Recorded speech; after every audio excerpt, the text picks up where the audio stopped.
welcome back to Coffee Spills and Pineapples. In today's episode, I have a special guest, political scientist Cengiz Aktar. Welcome, Cengiz. Whatever. We met, I think, almost a year ago, Yeah. but I've heard so much about you throughout the common friend.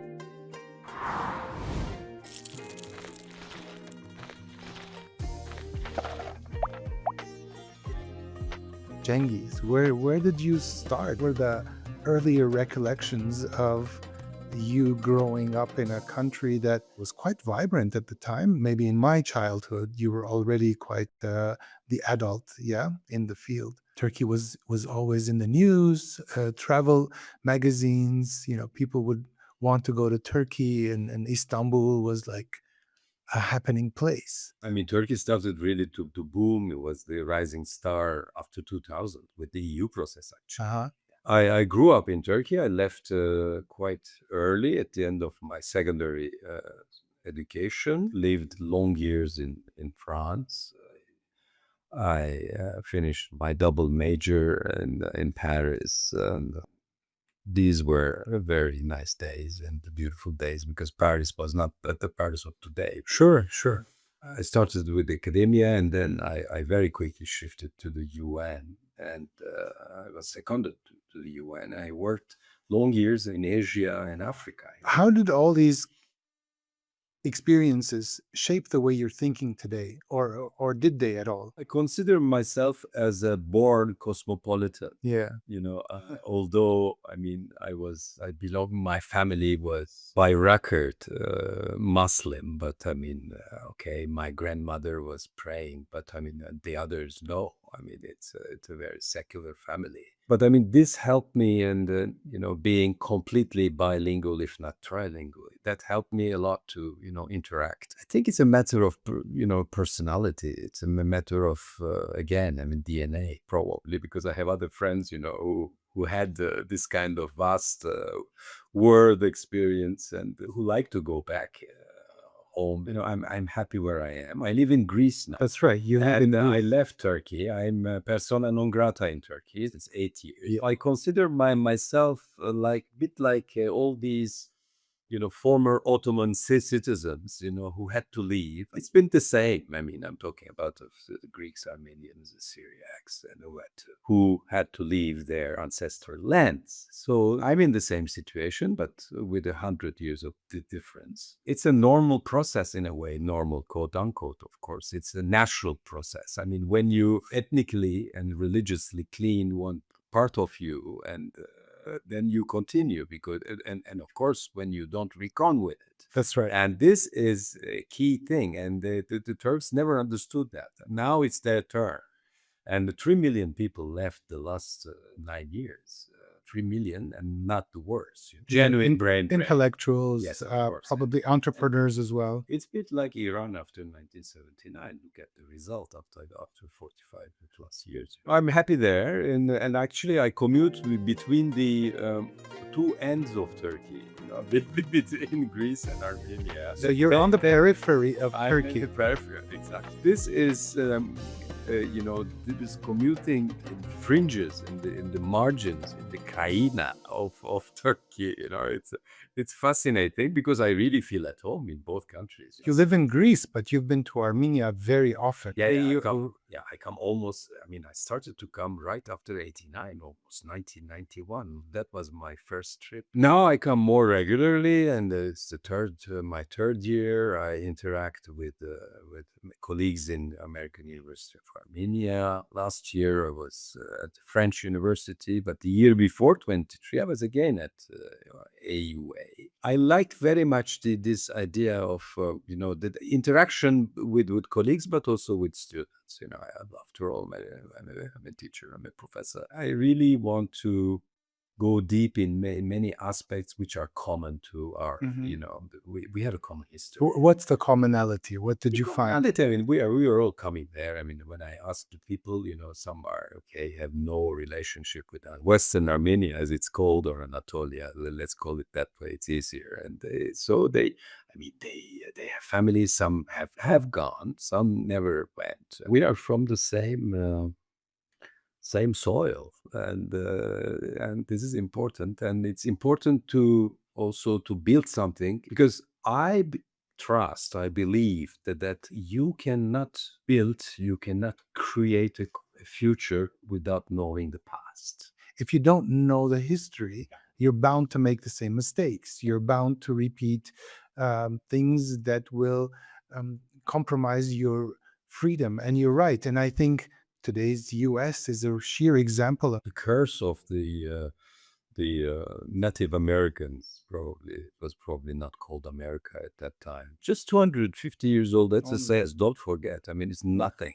I mean, it's nothing in the history of the humans. You know, Sure. Even like so anything can change. civilizations that exist today, even Oh, in our area. I mean, we, 250 years for us. it's a racket. I remember when we went to school, we would need to learn the Armenian history in Armenian school. We're talking about 3,000-year-old history. So there are many names, many events. There are many situations that repeat themselves. And even as a child, I would say, oh my God, like how many times do these people have to go through the same situation? When does it change? When does the history change? There's a list of banned words in the White House. Yes. And one of the words is historical. Wow. That says it all. If you're enjoying this episode, follow us on Spotify or subscribe to our YouTube channel. I want to bring it back to the question that I asked earlier. Is so you've traveled to all these places, you've actually experienced countries that are very different. Afghanistan, for instance. Right. So these are very different from this part of the world. I mean, Armenia, like you said, there are similarities to your experience in Turkey, your homeland, your motherland. Also with Greeks. I mean, we've sort of have the same kind of food, the same kind of cultural nuances, but these are very different countries where you lived. How's that affected the way you see things today? They all have their curiosity, their folk, their peculiarities, their food. Black Africa is a virus, It's a virus in the good sense of the word. Once you go there, you always want to go back. It's terrible. It really takes you. Afghanistan is a very curious country, very very special. In deep problems now. Working for UN, you also work with different people, not full kinds of different. Exactly. I mean, I worked with Japanese and Russians and I had colleagues. Well, the whole concept of the UN is that, right? Is to But I want to connect with each other. I'm very, very concerned now. I don't know whether the UN will survive with this new American administration. It's in deep, deep danger after 80 years. Just 80 years of it was created in 1945. And now, together with Israel, they are happily destroying the post-World War II structures. It's a spill, coffee spill. Major huge, coffee spill. Major. And they are happily destroying it. I wanted to know a little bit more about the integration process while you were living and working in Turkey and how that huge country would impact the European Union and its neighbors. In 1983, when I started really with the UN, Turkey's path towards Europe started with the Ottoman Empire. I mean, when Armenians and Greeks and Syriacs were part of it. Right. It's 200 years old process. So I always considered the last episode, a kind of crowning of this 200 years old process, starting the beginning of the 19th century, which would open other doors to the South Caucasus, by the way. And, at the time I was still with UN, but working very intimately with the EU. And I choose to take my early retirement from UN and go back to academia in Turkey. I was one of the probably main movers and shakers for at least 10 years, I would say, starting 2000 until 2010. But it failed. It failed, and it grossly failed. Major coffee spill. Oh yes, and it's a missed rendezvous. Everybody lost from it, including South Caucasus probably, because imagine a Turkey member of the EU. Sure. Imagine what would happen to this region, in terms of stability, security, etc. Anyhow, Turks lost, but also Europeans lost. Europeans lost, because they never really understood what Turkey was meaning. Okay, I mean, it's like Muslim country, but secular, uh, and another voice, and always part of Europe. Since the 14th century, 14th one four. But in their DNA, I would say, they always considered Turkey as the other, as their other. They always had two others. One is the Jew, and the other one is the Muslim. Mhm. So it's a So the, religious of differentiation. course, of course. With the Jews, I think they are making peace now because Israel, or this fascist Israel, pretends to represent, the European values in the Middle East. So they are very happy with it, and they are completely closing their eyes to what is happening in Gaza, the ongoing genocide. I mean, this is where we are, and we are in a track in this region of the world where everybody is losing one by one. I mean, the whole geopolitics of this area has been quite in turmoil with the onset of the Soviet bloc, destruction of that bloc, and having new countries emerging. These Transcaucasus countries are suffering with the Soviet heritage and trying to compete in the modern economy, in the modern world, to find their place. So much happened in that 70 years that many countries like Armenia, Georgia, and even Azerbaijan, they missed out. Interesting that you connected all these regional countries, in the sense of how they are divided also in terms of religion, because within the Transcaucasus, I mean, Armenia and Georgia are both Christian, but their love-hate relationship is quite as old as time. There's always been on-off between Georgia and Armenia, and you know, in the early days of Armenia, it was considered more pro-Russian, and Georgia was more pro-EU. And now tables have turned, and Armenia is the more democratic country of the region. The only one, actually. Well, the only one, we can say it. For me, religion has always been, you know, a scapegoat. We use religion for economic gain, sources, resources, human capital. I just feel that this shift of countries and borders and powers have to do with resources. Throughout your career path, you have cited, you have stated, you have written, you have created literature, Yeah. information that may or may not have been understood the way you wanted it to be understood. Are there things where you feel that were misunderstood? When I was a child, I was very keen on becoming an archaeologist. I always wanted to dig things, you see, and I didn't end up by becoming an archaeologist, but I became an archaeologist of the humans. Endeavor, actually, with what I'm involved in. I mean, the so-called politics of memory. All I have done with in Turkey. Through the EU process, by the way, for the recognition of the Armenian genocide, not by the state, it will never happen, but by the society and by the dynamic forces of the society, the civil society, of course. This is a kind of archaeology. I mean, because it's old, it's very old. I mean, it's 100 years old, 110 now, and it's forgotten. And people, the young generation don't know what means Armenian, or Greek for the matter, Rub. It is not easy because you have to start somewhere and people don't have no idea. And really, because this country, I mean, the remnants of this bad memory has been erased. Rewritten even. But it was the entire past was dememorized, intentionally. It had its effect. Look at Germany. Germany is okay. It's closer to us. Even the younger generation. I had German students, etc., who had a very, very, limited knowledge of the Holocaust, for instance. I imagine the terms. Whereas, I mean, Germany, there is a compulsory courses for regarding the Holocaust in Turkey? Zilch. Yes. Nothing. Working in such an environment, it's a pedagogy. Actually, it's a pedagogical work to make people understand, etc. I mean, it's a dangerous, endeavor. Actually, Hrant, my friend, got killed with that. You know, Hrant Dink we're talking about. yes, but it's important because I go back to history. Without knowing the past, you cannot build the future. Speaking about this, I want to remember the time where I went back to my ancestral town, city.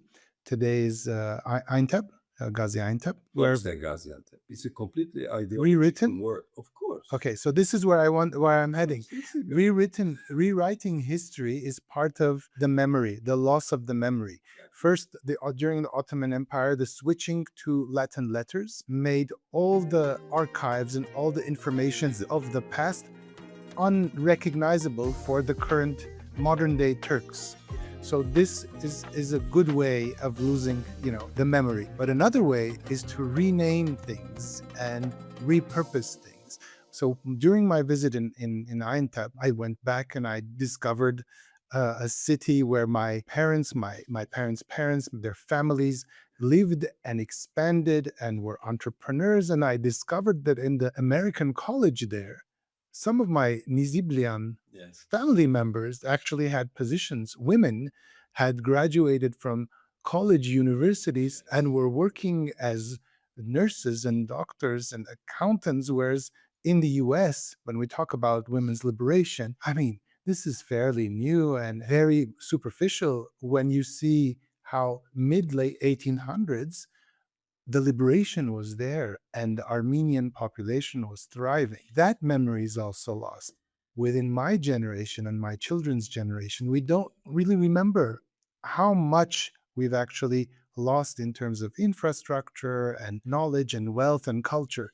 Because we only talk about the land, we talk about the wealth, but there's so much more that is lost in ethnic cleansing and genocide. As an academic, as a EU worker, as someone who's constantly creating, recently, most recent book is the Malaise Turk, which is in English the Turkish malaise or the illness. Talk a little bit about the book first and tell us more about My PhD. why did you write Yeah, my PhD thesis is the title, and it became a book, of course. The title of it is The Westernization of the Ottoman Empire. This Turkish malaise, which was translated in Armenian, by the way, and not only Armenian. no, Italian, German, English, And now our Greek, Greek.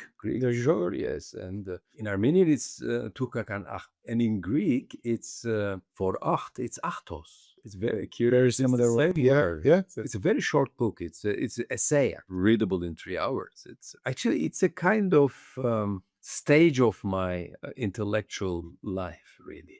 It's not the end of it, of course, but it's a very important milestone where I really identify the reason of this illness, of this acht, of this achtos. And it's very much related to what you were telling me right now, and which I call and name as the loss of civilization, because this is what it's about. It's like cutting one arm of your body, or one arm plus one leg.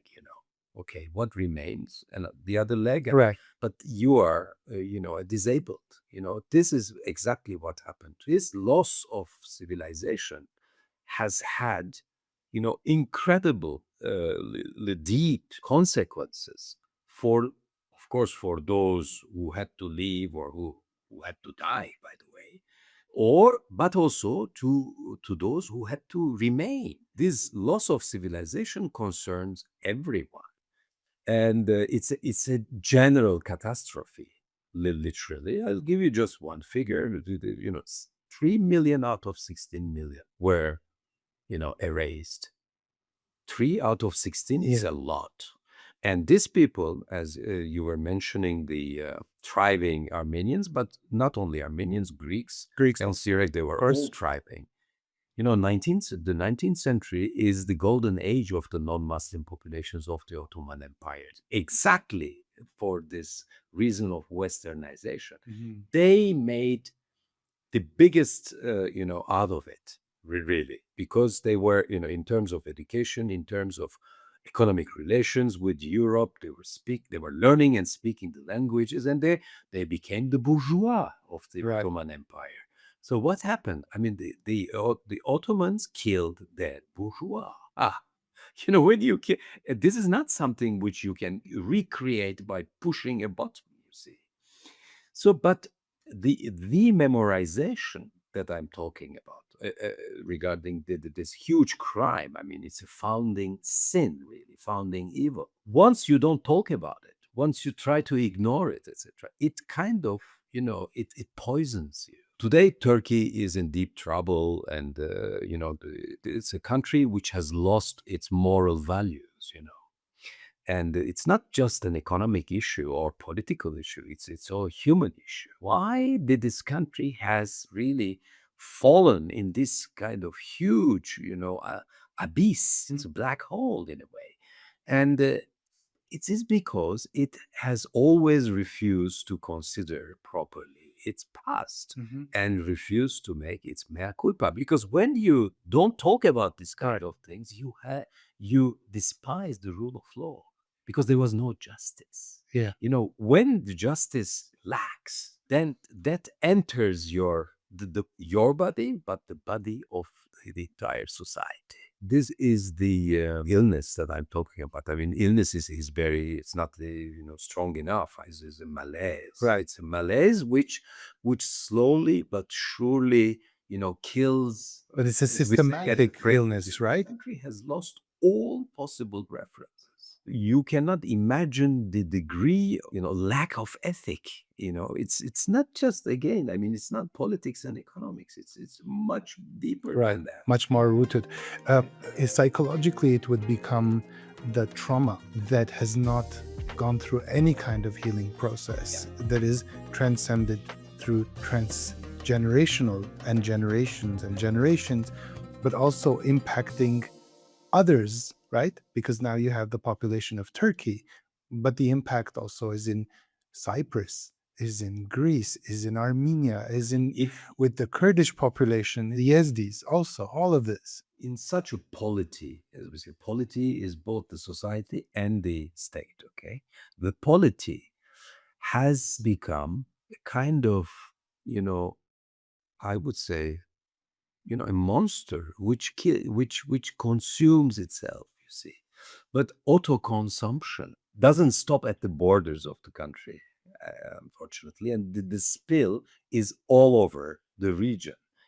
Turkey has become an aggressive country the last 10, 15 years. It was not the case before, with the exception of the invasion of northern Cyprus. But otherwise, and the peaceful annexation of Antioch. But there was no bullet fired there, 1939. But otherwise, the Turkey was not involved in any kind of military intervention in the region, it's in the neighborhood. So now it does. This, how to call it? I mean, the worshipping of violence, both in the country and outside the country. This is something that's not normal. No one, Turkey is an affluent country, is a rich country. I mean, why to normalize with itself and with its neighbors? This is the big question. And I know why. I mean, I guess why. This is because, I mean, the foundations are shaky. Because it's like a Pandora's box. Once Yeah. one thing will open, and the whole historic and the relevance of today's generations will start questioning their identity and what, how much of it is true, is not. This whole DNA research has brought up so many questions for so many people. Even I know that a lot of Armenians have found that within their DNA there are um, Turkish DNA, and they have to come to terms to this. I met during the same trip some people who found out that they are of Armenian heritage, or at least part of their family was, but they were unable to speak it because they would put in danger their siblings who had a very extremist, brother-in-law or sister-in-law that would break the whole infrastructure. It's an absolute tragedy. And there are two French journalists, a couple, who live now in France, and they were the correspondent of two, one of Le Monde and the other one of Le Figaro.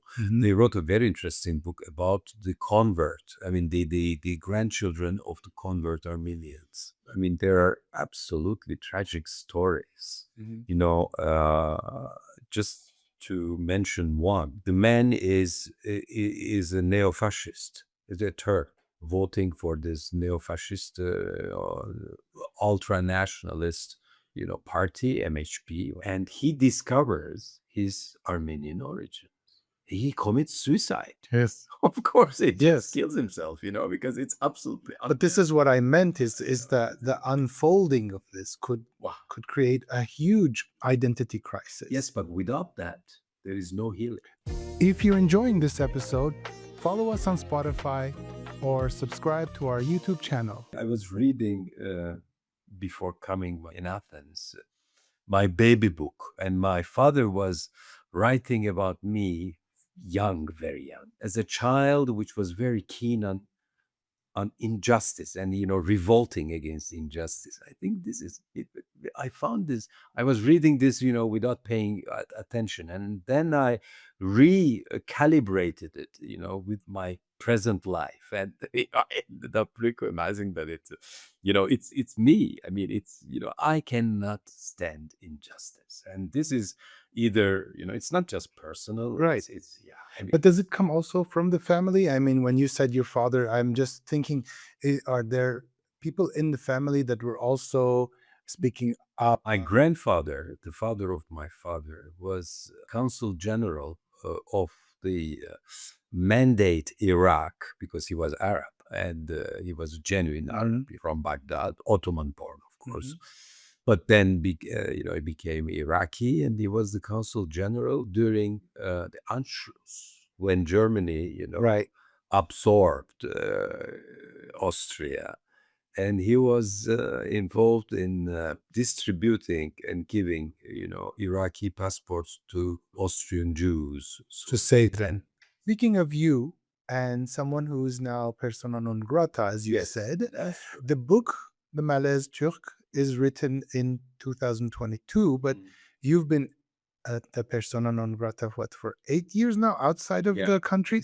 So, what is that turn of events that made you become someone that is not, you know, welcome in Turkey right now? No, I was involved in all sorts of things. I mean, regarding this apology campaign that I started in 2008 after the assassination of Hrant Dink, that was something which it was cooking in my mind, even you know, during Hrant's lifetime. But anyhow, so we were not sued by the public authorities for that. But Turkish public authorities never forget this kind of things. There's no case against me anyhow, but there are other cases against me because I was writing here and there. And, Right. you know, Any linkage with Osman Kavala, the philanthropist, sure, also? Osman Yes. is in the jail. Yes. Jail now.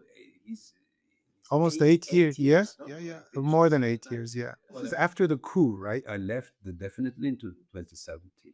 Yeah. Because after that, I think lots changed. Erdogan's policies on academia and freedom of It's a speech. totalitarian country. Yeah. I mean, it's a okay.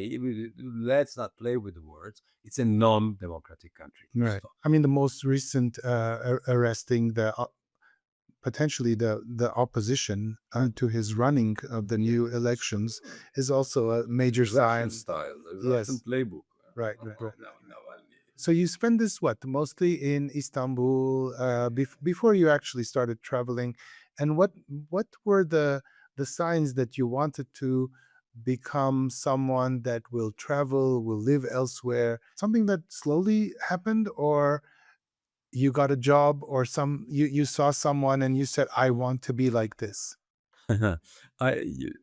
Okay, I left for university to Paris. I had a grant from the French government, and you know, I spent 11 years in Paris. 11 Oh, years. yes, That's a very long double time. major PhD, etc. And I enjoyed also Yes. living in Paris. And then I said, okay, Paris is enough now. Maybe I should do something else. The director of the monthly review it's called. It still exists, by the way. It's called Esprit. Happened to know a white Russian, as they were called, who was working for a UN specialized agency. I don't know why. I mean, I wanted to get out of Paris and see a bit around, At the time, the junior assistant at the university, but I didn't like his 101 classes. You didn't like. So I wanted to go and Something deeper, something. yes, to be put me in touch with this the director Paul, and he knew this Istanbul-born Russian Jew who Yefim Zarzhevsky, very interesting man. He said, "Okay, come and I'll do whatever I can." And my first, assignment was in a deep bush in Africa. Great place in the Great Lakes, north of the Great Lakes, and it's very close to actually bordering Uganda and also very close to Sudan. Wild. These are the wild one, paradise on earth. Yeah. 25 degrees every day. Every day, full of ananas. Pineapples. So could this be one of the biggest pineapples of your life? Oh yes, this place is it's a bit like this region, by the way, because it's volcanic. They used to say that you spit, it grows. You see, it's so fertile land, and that was an incredible. I was coming out of Paris, and within 24 hours.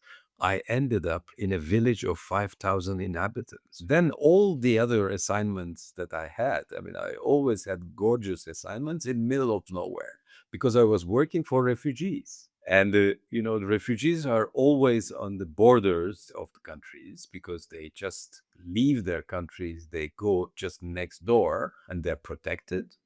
As much as possible. And all the other places as well. I mean, I was in Pakistan, I was in Peshawar, and in Guinea Conakry, I was very close to the forest of Sierra Leone. And these are all, I mean, Black Africa, but also, Afghanistan and Pakistan. Have you created any writing material about that part of the world? I have, yeah, it's sketchy. I have, articles, new newspaper articles, etc. But never took the initiative of writing a book about it. Maybe it will come. Maybe. Afterwards. Because I mean, I can hear you speaking about it so passionately that I can see it. Please do. Yes, yes. I'll get a little credit in there. Yeah. I think pineapples are what make us proud, and we are happy about them. But never forgetting the coffee spills from which we learn, and we either change the path, the course of events, or we build on them, knowing that what was a mistake, what didn't work well, to improve that. Was there such a case where you did something and it didn't work out, but then you said, no, I'm going to go all the way and fix it and make this happen? This EU process of Turkey, and which doesn't stop at Turkey's border. I repeat what I said in the beginning. This is something which it's a failure for Right. for Turkey, for this region, for Europe. But it's not your failure, right? Is No, it? it's not my failure, but it's a failure, and it's a European failure too. I mean, the Europeans don't realize what the mistake they have done, really, by rejecting Turkey. Now they ended up in a vast, anti. They keep talking about anti-Semitism, but they have become, from day one to day two, anti-Arab. I mean, now we can easily talk about anti-Arabism and anti-Islamism in Europe, across the board at the level of the government. Of course, the people are different, but this was a missed rendezvous, and it's a failure. I mean, it's a spill, definitely. But and where we go from there, frankly, is there any pineapple at the end of the road? I'm not sure. It's very difficult. Maybe we can't. Maybe we won't see it. No, I mean, we are going very through very difficult times. But in the course of this involvement in this EU process of Turkey, I have done so many things. I mean, and I had really little baby pineapples here and there. First, I was teaching, and I had students, that I formed people. I'm still in touch. They are almost all gone, by the way. You mean from Turkey? From Turkey, yeah. Right. And they are very good among them, that they become professors also. And I wrote 4 or 5 books about the EU processes. So the books are, there to stay, thank God. And of course, this apology campaign regarding the... Tell us a little bit about Armenian- this It campaign. started on the 15th of December 2008 on the web, and it created a tsunami in the country. And the official Turkey reacted very harshly, including the government, of course. Because the And- but then population, they population- came out and we saw thousands and thousands on the streets besides the online, because it's one thing to sign a petition online. It's another thing to actually go on the street, hold the banner that says we are all Hrant-Dink. His funerals was Very, very emotional. 200,000 people out, etc. And then, 1 year later comes this petition. This petition is something public. It's not like the books that you write about the Armenian genocide or Right. the Greek pogroms, etc. Uri. It's not a But- theory or history. No, It's exactly. actually This is- happening now. Yes. This was a kind of second roadblock, really, and of course, poor Rand paid with his life, and but then this petition was also another milestone, extremely important. I think it's. I don't like talking about myself, but it was definitely a huge, crack on the wall, because it's public, and it was public, and people signed it, and they were, and that has opened up many taboos and destroyed taboos, actually, because people were openly speaking about the many things. Right. Because there is no written narrative about the genocide in Turkey. There are all 100 books, whereas there are 25,000 books written all over the world Yes. about the genocide. 25,000.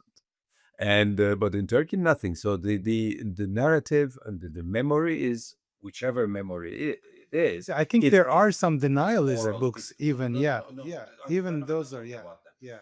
But the But they are part of the narrative. yeah. But I'm talking about the, let's call it, positive memory. It's oral. It's oral narrative. It's oral narrative. But the petition, the apology campaign has freed this narrative in a way. Many people came out. Oh yes, of course it happened, etc. But incredible people. I mean, you wouldn't guess that this person, some personalities, by the way, and not necessarily, to the left or liberal, etc. The man had it. I remember one. He passed away now. He's a journalist, and he was very, conservative, rather, right wing commentator in the newspaper. He came he signed it. And the people said, and his colleagues said, "What are you doing?" Yes. Well, then he said, "Yes, but my grandmother was Armenian. Of course, I'll sign it." And this kind of things.